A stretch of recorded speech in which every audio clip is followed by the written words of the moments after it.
Assalamualaikum warahmatullahi wabarakatuh. Alhamdulillah, alhamdulillahi rabbil alamin, ar-rahmanir rahim, maliki yaumiddin, iyyaka na'budu wa iyyaka nasta'in, ihdinas siratal mustaqim, siratal ladzina an'amta 'alaihim ghairil maghdubi 'alaihim waladdallin.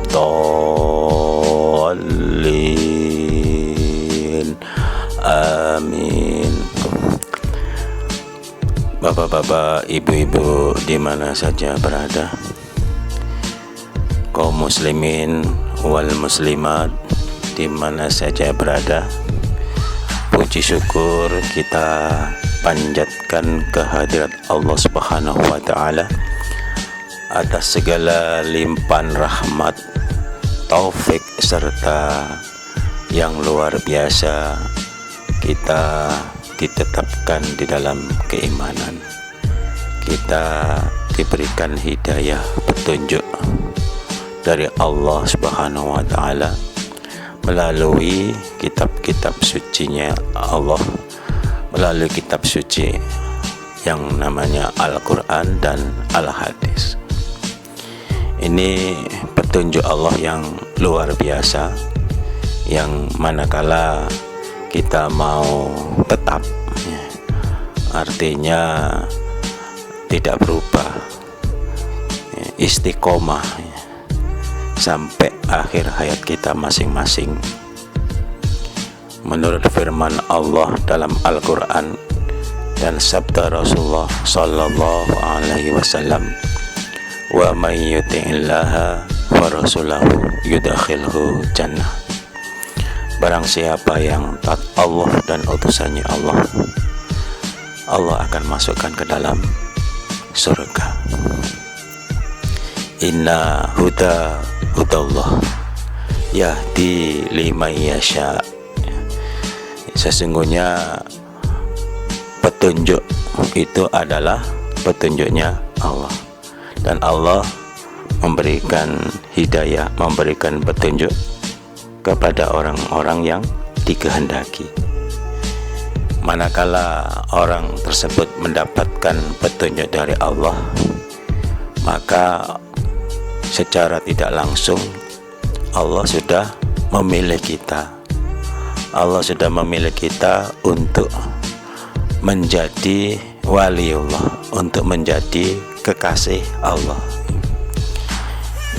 Kekasih Allah itu siapa? Bapak-bapak, ibu-ibu, para hadirin dan hadirat kaum muslimin wal muslimat di mana saja. Kekasih Allah itu adalah orang iman. Orang iman yang mau menerima petunjuk dari Allah, mau beriman, mau percaya, yakin, tidak ragu-ragu di dalam menerima ajaran-ajaran dari Allah di dalam kitab suci Al-Quran maupun ajaran-ajaran dari Allah yang dilewatkan oleh Allah kepada Nabi Muhammad Rasulullah sallallahu alaihi wasallam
amroini lan tadillu ma tamassaktum bihima kitabillahi wa sunnati nabi. Ya, aku tinggalkan di tengah-tengah kamu sekalian orang iman, di kalangan kamu sekalian orang iman, amro ini dua perkara. Lanta dilu, niscaya tidak akan sesat, mata masaktum selama mau berpegang teguh dengan dua perkara. Jadi yang sudah berpegang teguh dengan dua perkara ini, mau sesat aja tidak, apalagi sampai tersesat. Mata masaktum selama mau berpegang teguh dengan dua perkara. Dua perkara itu apa, Bapak Ibu sekalian? Dua perkara itu adalah kitabillah, kitabnya Allah yaitu Al-Quran, wa sunnati Nabi dan sunnahnya Nabi Sallallahu Alaihi Wasallam yaitu Al-Hadis. Itu menjadikan pedoman umat Islam seluruh dunia, pedoman orang iman seluruh dunia, pedoman orang jamaah seluruh dunia, ya, sampai hari kiamat.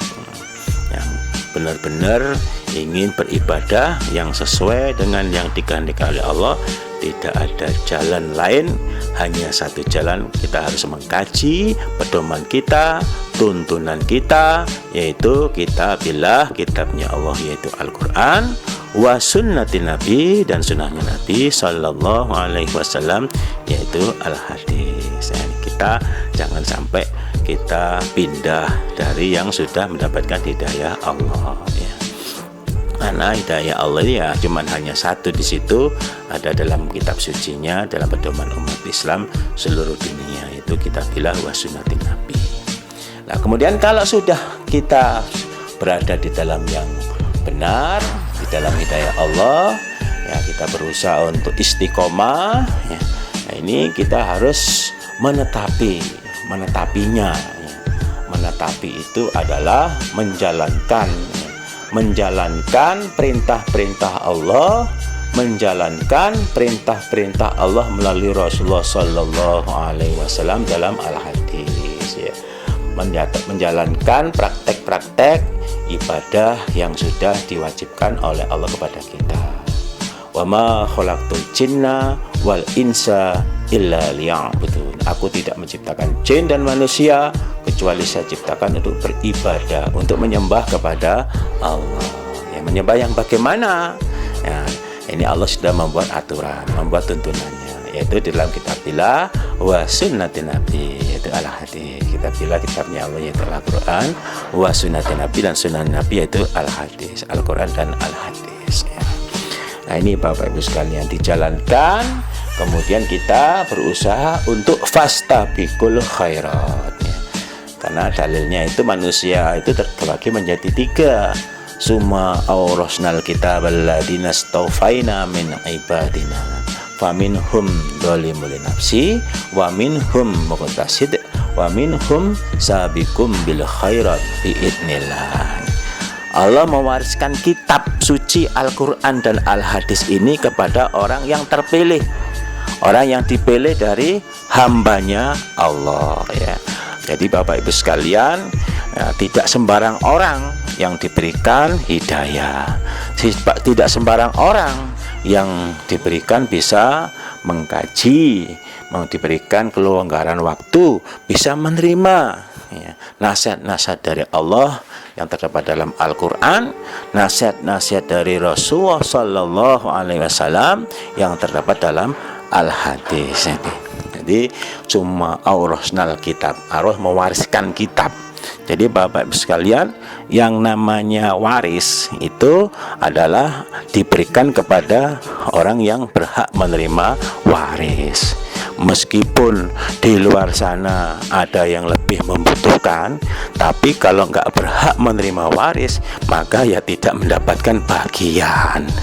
Ini bagiannya sudah ditentukan oleh Allah, yang namanya waris. Itu sudah ada bagiannya sendiri-sendiri. Demikian juga begitu, Allah mewariskan kitab, ya, kepada orang yang terpilih dari hambaku Allah, ya, mewariskan kitab yang kepada orang yang terpilih dari hambanya Allah, ya. Ya, hambanya Allah yang terpilih itu ya berarti ya kita terpilih menjadi orang iman, terpilih menjadi orang yang menjadi akan penghuni surga, akan menjadi raja di surga, akan menjadi ratu di surga ya. Kalau kita bisa istiqomah sampai akhir hayat kita masing-masing. Ini Bapak Ibu, kita harus menetapi aturan-aturan dari Allah, menetapi aturan-aturan dari Rasulullah Sallallahu Alaihi Wasallam. Kalau diperintah ya kita kerjakan, dilarang kita jauhi. Kemudian ada cerita-cerita, ada tuntunan-tuntunan, praktek-praktek ibadah. Nah ini kita kerjakan sesuai dengan aturannya. Nah, ini namanya menetapi. Ya, menetapi aturan-aturan dari Allah dalam kitab suci Al-Quran, menetapi aturan-aturan dari Rasulullah Sallallahu Alaihi Wasallam dalam Al-Hadis, atau menetapi amanah-amanah dari pengurus-pengurus kita, pengurus agama kita. Apakah kita diamanati untuk menjadi seorang mubaligh? Apakah kita diamanati untuk mengurusin masalah-masalah kegiatan-kegiatan pengajian? Nah ini kita kerjakan dengan sepol kemampuan, dengan niat karena Allah, mengharap rahmat Allah, mengharap surga Allah. Diniati karena Allah, nah, kemudian dikerjakan terus sampai akhir hayat kita masing-masing. Karena Bapak Ibu sekalian, innamal a'malu bi khawatimiha, sesungguhnya amalan itu dilihat dari akhirnya. Kita nggak tahu Bapak Ibu sekalian mati kita kapan. Karena kita tidak tahu, maka kita terus beribadah sesuai dengan ilmu kita, sesuai dengan kemampuan kita kerjakan ya. Nah di dalam beribadah ini Bapak Ibu sekalian, di dalam orang-orang yang sudah dipilih oleh Allah menjadi pewaris agamanya Allah, yang mewarisi ilmunya Allah, yaitu menguasai kitab suci Al-Quran dan Al-Hadis ini Bapak Ibu sekalian, ada tiga tipe manusia. Yang pertama adalah faminhum dolimul nafsi, sebagai mereka ada yang menganiaya pada dirinya sendiri. Menganiaya diri sendiri bagaimana Bapak Ibu sekalian? Menganiaya itu adalah dia sudah tahu peraturan tapi tidak mau mengerjakan. Dia sudah mengetahui larangan tapi tidak mau menjauhi. Dia sudah tahu cerita tapi tidak meyakini, tidak mau mempercayai. Dianggap itu bohong, dianggap itu dusta, dianggap itu cerita-cerita biasa kayak sinetron atau cerita-cerita buku-buku biasa. Ini Bapak Ibu sekalian yang dolimul nafsi, sudah jadi orang iman tapi masih mengerjakan perbuatan-perbuatan dosa. Sudah jadi orang iman masih mengerjakan kemaksiatan. Sudah jadi orang iman masih mengerjakan pelanggaran aturan-aturan dari Allah di dalam kitab suci Al-Quran, pelanggaran aturan-aturan dari Rasulullah Sallallahu Alaihi Wasallam di dalam Al-Hadis. Ini namanya dolimul nafsi, menganiaya pada dirinya sendiri. Kita tidak mengerjakan perintah Allah, Allah tetap maha mulia, tapi kita ditulis dosa.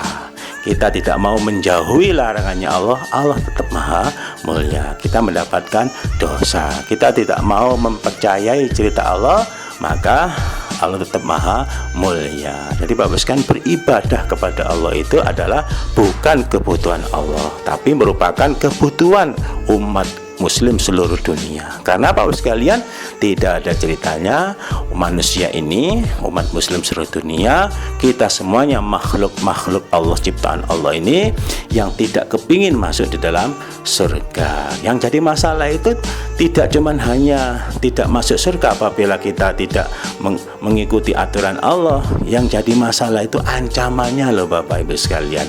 Ancamannya itu adalah siksa Allah, murka Allah, neraka Allah. Ini yang luar biasa dahsyat siksaannya Bapak Ibu sekalian. Di sana tidak ada mati, la yamutu fiha wala yahya, tidak dikatakan hidup dan juga tidak dikatakan mati.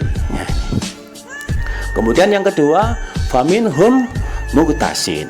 Sebagian dari mereka orang-orang yang telah mendapatkan warisan dari Allah, yaitu Al-Quran dan Al-Hadis, yang sudah mengkaji Al-Quran dan Al-Hadis, yang sudah mendalami Al-Quran dan Al-Hadis, ada yang muktasid. Muktasid itu yang sedang-sedang saja, artinya dalam beribadah yang sedang-sedang saja, ya tidak mempersungguh ya. Kalau sholat ya sholat 5 waktu saja ya kan. Jadi yang wajib-wajib saja, yang sunnah-sunnah itu tidak dikerjakan. Nah, kalau yang dolimul nafsi itu yang melanggar ya. Dia sholat tapi masih mengerjakan perbuatan dosa, itu namanya dolimul nafsi.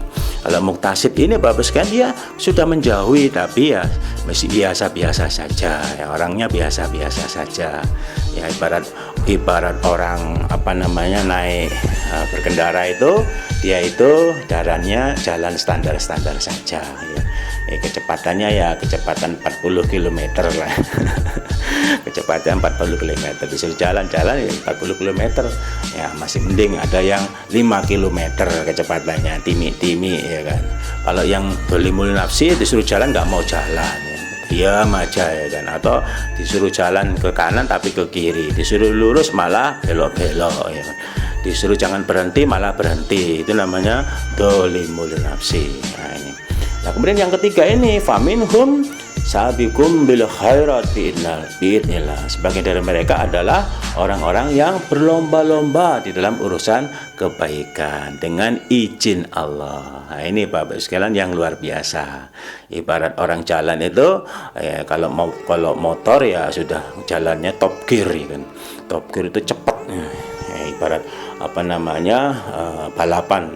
Sekarang kan orang-orang lagi balapan di Mandalika ya, di di daerah Lombok, di Pulau Lombok, di Mandalika, ngebut balapan nih, kecepatan tinggi Bapak sekalian ya. Atau ibarat jalan itu jalan nanjak, ibarat naik gunung itu nanjak Bapak sekalian. Kalau kita jalan nanjak memang agak berat Bapak Ibu sekalian, tapi naik akan mencapai puncaknya. Tapi kalau jalannya jalan datar, apalagi jalan menurun, itu paling gampang Bapak Ibu sekalian. Nah ini Bapak Ibu sekalian, jadi beribadah itu kalau tingkat kesulitannya tinggi, maka pahalanya juga tinggi, derajatnya juga beda di sisi Allah. Nah, semuanya itu biidznillah, dengan izin Allah. Nah, supaya kita menjadi orang yang fastabiqul khairat, ya kita harus berupaya. Salah satu upaya adalah senang mendengarkan nasihat, senang mendengarkan tausiah, rajin mengkaji, datang ke masjid-masjid untuk mengikuti pengajian. Nah, di situ ada nasihat, ada kajian-kajian Al-Quran dan Al-Hadis, dijelaskan. Akhirnya kita menjadi orang yang paham, akhirnya kita menjadi orang yang fastabiqul khairat. Akhirnya begitu kita mati, kita masuk dalam surga dengan surga yang derajatnya tinggi. Jadi sebelum masuk surga Bapak sekalian, kita disuruh lewat di jembatan yang namanya Sirat. Lah di situ ada orang yang jalannya ngesot, ada yang jalannya jalan biasa, ada yang lari, ada yang seperti angin, jalannya ada yang seperti petir ya. Ini tergantung dari amalannya masing-masing Bapak Ibu sekalian. Nah itulah Bapak sekalian sedikit basyiran menadiran dari kami. Apabila ada kurang lebihnya mohon maaf yang sebesar-besarnya. Mudah-mudahan kita semuanya bisa tetap di dalam ibadah kepada Allah. Mudah-mudahan kita bisa menetapi ajaran-ajaran dari Allah dan utusannya Allah dan Al-Quran dan Al-Hadis sampai tutup pol akhir hayat kita masing-masing. Kita dipanggil oleh Allah menghadap kepada Allah dengan husnul khotimah. Syukur-syukur kita berdoa mudah-mudahan kita mati dalam sabilillah, mati syahid, sehingga nanti kita bisa ketemu di surga sama-sama, derajatnya juga sama-sama tingginya. Itulah Bapak sekalian dari saya. Wabillahi taufiq wal hidayah wa ridha wal inayah. Assalamualaikum warahmatullahi wabarakatuh.